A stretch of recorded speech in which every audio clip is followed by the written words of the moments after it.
नमस्कार, मैं दीपाली गहलोत और आप देख रहे हैं यूआईपी न्यूज। इस वक्त हमारे स्टूडियो में हमारे साथ खास मेहमान मौजूद हैं। हरियाणा के यूथ कांग्रेस के प्रवक्ता और state general secretary Anshu Sharma ji, हम उनका बहुत बहुत स्वागत करते हैं। सर, आप हमें बताइए कि आपका पॉलिटिकल करियर कैसे शुरू हुआ? नमस्कार दीपाली, सबसे पहले तो मैं आपके चैनल को और आपके चैनल पर जितने भी दर्शक बने हैं, आप सभी का धन्यवाद करता हूं कि आप लोगों ने मुझे आज इनवाइट किया और अपने स्टूडियो में बुलाया। जी। जैसे कि अभी आपने पहला ही सवाल मुझसे मेरे करियर को लेकर पूछा है। जी। मैं तो एक बहुत ही मध्यम परिवार का एक छोटा सा बच्चा था।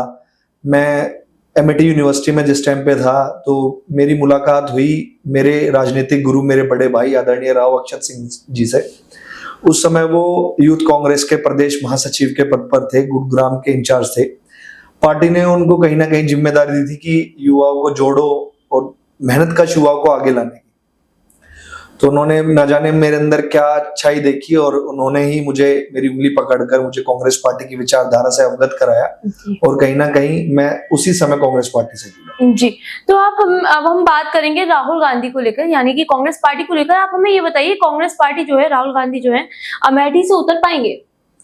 देखिए, जहां तक की राहुल गांधी जी की बात है, राहुल गांधी जी अभी भारत जोड़ो न्याय यात्रा में देश देश में घूमकर कांग्रेस पार्टी की विचारधारा को प्रदेश प्रदेश गली गली ले जाने का काम कर रहे हैं।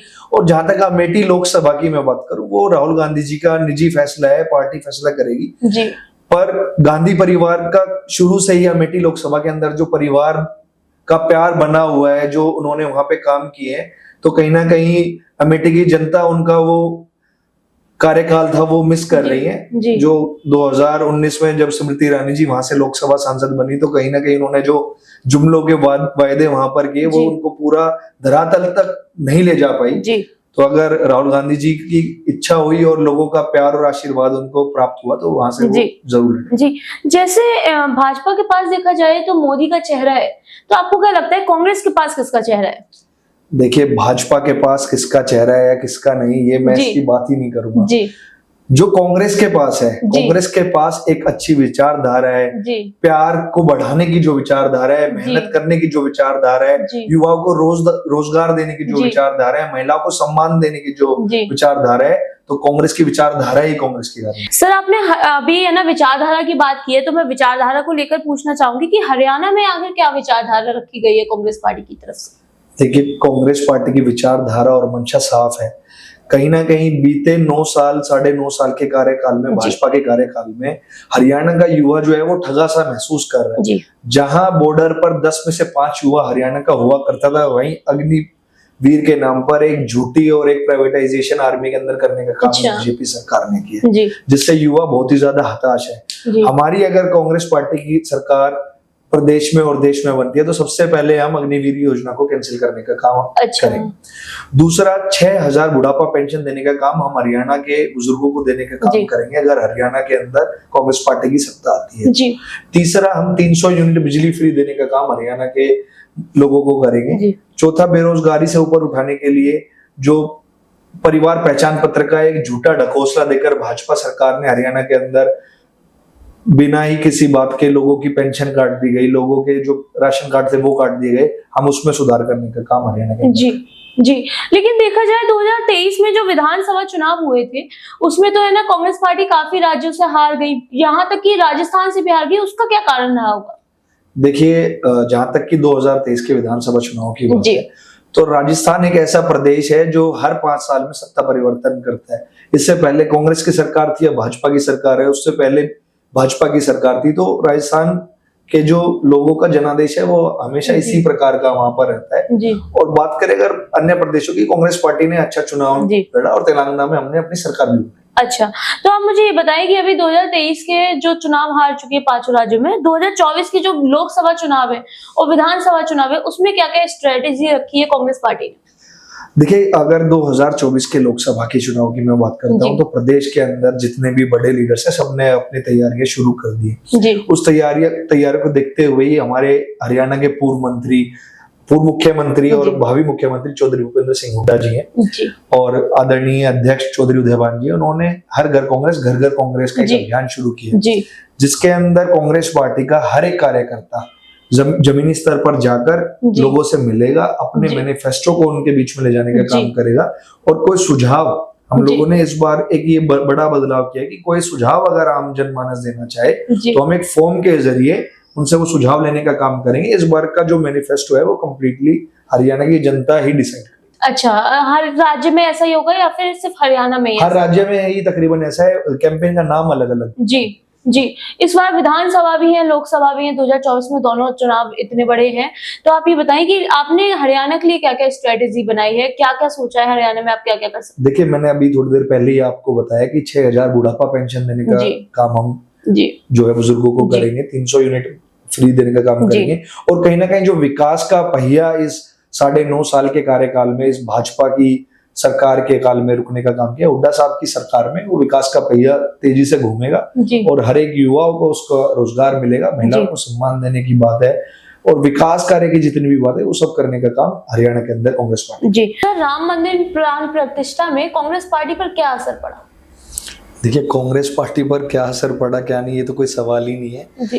कि राम मंदिर का हमारे देश में बनना हमारे लिए एक बहुत ही गौरव की बात है। हमारे आराध्य श्री राम है, हमारे भगवान का मंदिर हमारे देश में बना, ये बहुत ही अच्छी बात है। जी।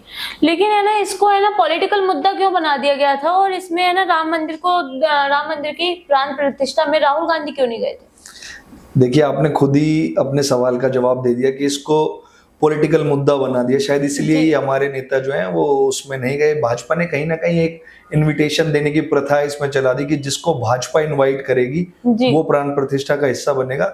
तो मैं मानता हूँ कि प्रभु श्री राम पूरे देश का उन पर हक है, जो जब जिनका जैसे मन करेगा वो राम मंदिर में जाएंगे। और आदरणीय राहुल गांधी जी आराध्या के, आस्था के इस मंदिर को राजनीतिक मुद्दा नहीं बनाना चाहते थे, इसलिए वो नहीं गए। विपक्ष पार्टी कह रही थी कि राम मंदिर प्राण प्रतिष्ठा में सिर्फ और सिर्फ अमीर लोगों को इनविटेशन भेजा गया है, जो मध्य वर्ग के हैं या फिर जो लोअर कास्ट के हैं उनको बुलाना अभी मना कर दिया गया है। तो ऐसा भी कुछ था?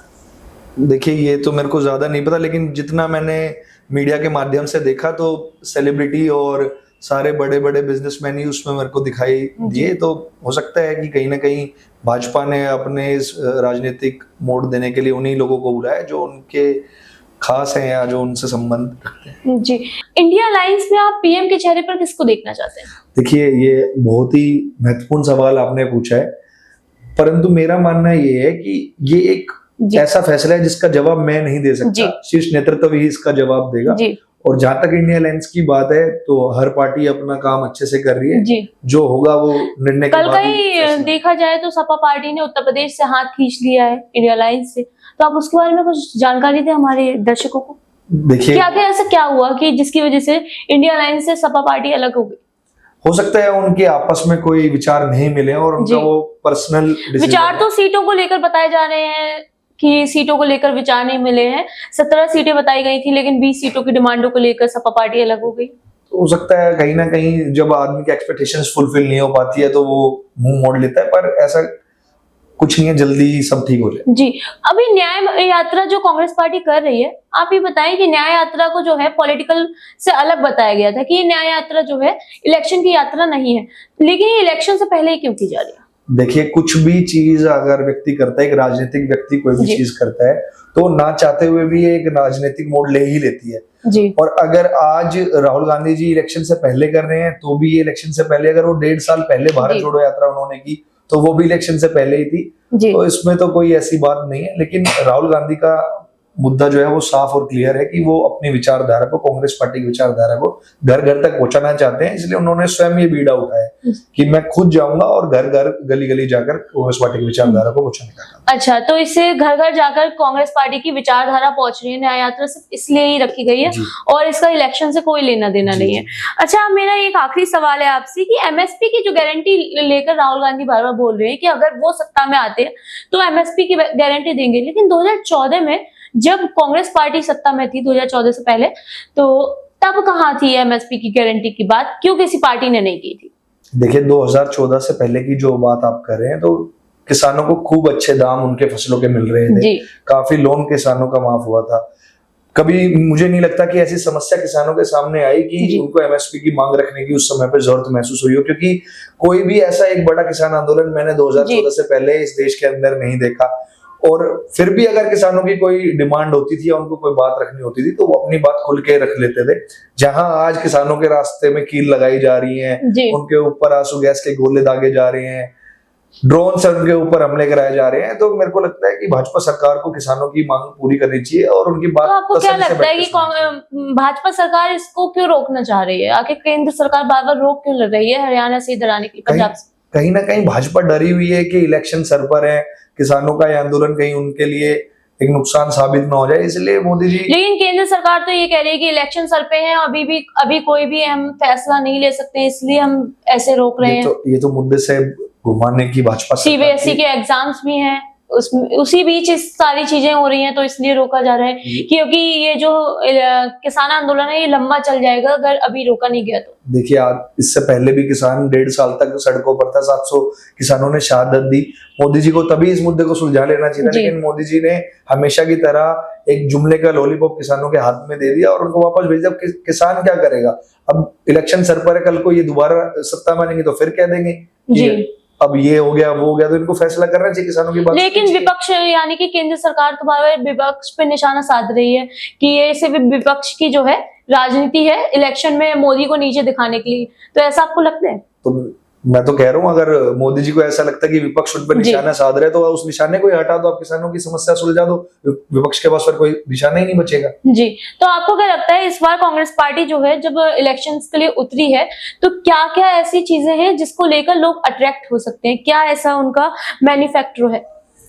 देखिए, जो भी चीजें रहेंगी लोगों के बीच में जाने के लिए कांग्रेस पार्टी की, वो लोगों की ही हित की बात रहेंगी, रोजगार की बात रहेंगी, महंगाई को कम करने की बात रहेंगी, कहीं ना कहीं किसानों को उनकी फसलों की एमएसपी की गारंटी की बात रहेगी, महिलाओं के सम्मान की बात रहेगी। जो आज कहीं ना कहीं लोकतंत्र की हत्या भाजपा सरकार में हो रही है, जिसके आपने अभी थोड़े दिन पहले देखा भी होगा कि बीजेपी के ही एक कार्यकर्ताओं को इलेक्शन का जिम्मेदारी देकर चंडीगढ़ में मेयर का जो इलेक्शन है वो कैंसिल करवा दिया गया, उनके बैलेट से जो वोट थे वो कैंसिल करवा दिए गए। लेकिन कल ही सुप्रीम कोर्ट का फैसला आया है और आम आदमी पार्टी और कांग्रेस पार्टी का जो अलायंस का मेयर था वो दोबारा बना दिया गया।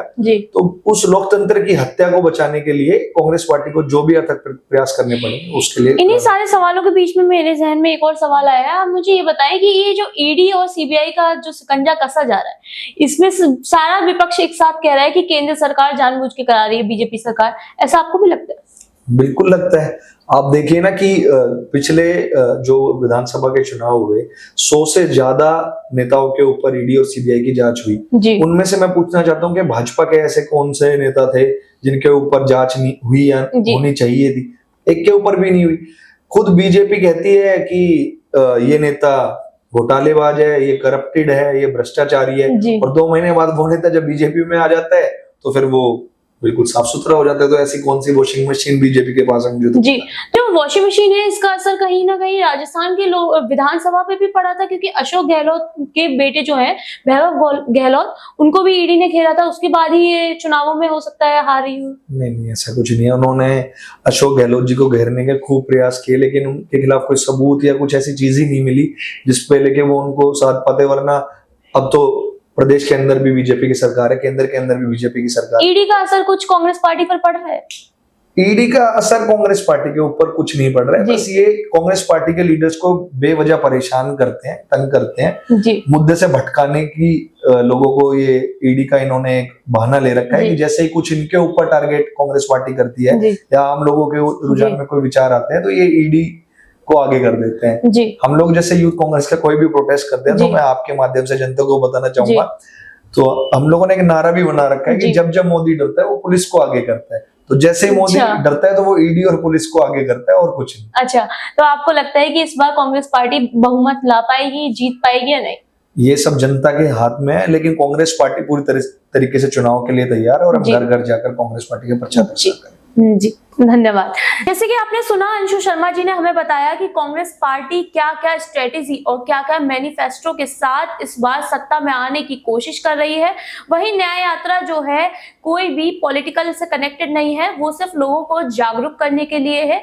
और हरियाणा से क्या क्या जुड़ा हुआ हमें अंशु शर्मा जी ने बताया है वो आपने सुना ही होगा। तो अब वक्त हो चुका है हमारा मेहमान नवाजी से अलविदा लेने का। हम अंशु शर्मा जी से धन्यवाद करना चाहते हैं कि वो हमारे शो में आकर आप लोगों को जानकारी दे पाए कांग्रेस पार्टी से रिलेटेड। और आपको क्या लगता है कांग्रेस पार्टी को क्या क्या अपडेट करना चाहिए, खुद के अंदर क्या क्या चेंजेस लाने चाहिए, क्या और नई स्ट्रेटेजी के साथ कांग्रेस पार्टी आनी चाहिए, एमएसपी की क्या गारंटी होनी चाहिए या नहीं? जो भी आपको लगता है हमें कमेंट सेक्शन में जरूर बताएं। ऐसी अपडेट्स के लिए देखते रहिए यूआईपी न्यूज। धन्यवाद।